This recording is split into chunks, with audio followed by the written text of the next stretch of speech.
کے D A employees union کا ایک 3 رکنی وفد چیئرمین محمد عبدالمعروف، صدر ندیم کھوکھر اور ڈپٹی جنرل سیکرٹری قمر عباس کے ساتھ ڈائریکٹر جنرل ادارہ ترقیات محمد علی شاہ سے ملاقات کی۔ اس موقع پر چیئرمین محمد عبدالمعروف نے ملازمین کی میڈیکل کی بحالی کے سلسلے میں ڈائریکٹر جنرل سے میڈیکل کی بندش پر ایک تفصیلی گفتگو کی، جبکہ انہوں نے کہا کہ ملازمین اور ان کے اہل خانہ میڈیکل کی سہولیات میسر نہ ہونے کی وجہ سے سخت پریشان ہیں، جس پر ڈائریکٹر جنرل کے ڈی اے نے کہا کہ ہم بہت جلد میڈیکل انشورنس کی پالیسی لا رہے ہیں، جس پر یونین کے ذمہ داران نے کہا کہ انشورنس کی رقم کی ادائیگی ادارے کو کرنی چاہیے کیونکہ ادارے کی مالی صورتحال بہتر ہے۔ ملازمین کی تنخواہوں سے کٹوتی ہم تسلیم نہیں کریں گے، جبکہ یونین کے چیئرمین محمد عبدالمعروف نے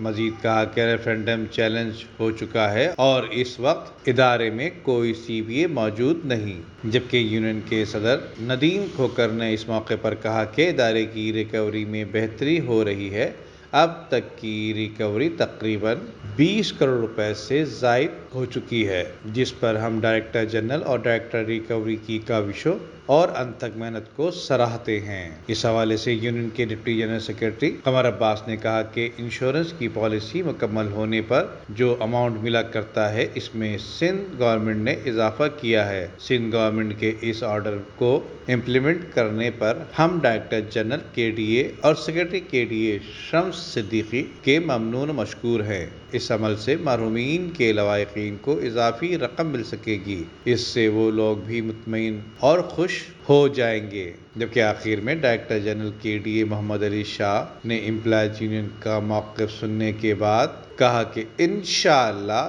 عنقریب میڈیکل کی سہولیات بحال کر دی جائیں گی، جس پر امپلائیز یونین کے وفد نے ان کا ایک بار پھر تہہ دل سے شکریہ ادا کیا اور مطمئن ہو کر اپنے اپنے گھروں کی طرف روانہ ہو گئے۔ ندیم صدیقی، میٹرو 7 پاکستان۔